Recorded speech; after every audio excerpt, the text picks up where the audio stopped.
प्रभू श्रीरामांच्या अयोध्येतील प्राणप्रतिष्ठा सोहळ्यानिमित्त सोमवारी अकोले तालुक्यातील श्री क्षेत्र अगस्ती, श्री क्षेत्र रुंबोधी व इंदोरी येथे रामभक्त आणि मोठ्या उत्साहात श्रीरामाचा जयघोष करण्यात आला। तालुक्यातील प्रत्येक गावात तरुणांनी व ग्रामस्थांनी मंदिरे स्वच्छ करून पारंपरिक पद्धतीने पूजा अर्चा व होम हवन विधी करण्यात येऊन मंदिरांना विद्युत रोषणाई व धार्मिक कार्यक्रम पार पडले।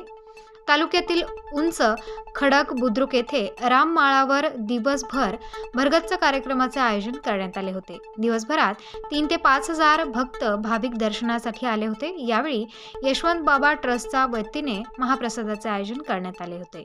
रुंबोडीत 2 तास रामाच्या प्रतिमेची भव्य दिव्य मिरवणूक झाली। यात महिला, ज्येष्ठ नागरिक, तरुण वर्ग तन्मन धनाने कार्यरत होते। यावेळी रुंबोदी येथे हनुमान मंदिराच्या सभागृहात प्राध्यापक दीपकराव जोंधळे यांनी अयोध्येतील जुन्या गोष्टींना आपल्या व्याख्यानाद्वारे उजाळा दिला। यावेळी ना भूतो न भविष्यती अशी भाविकांची गर्दी झाली होती।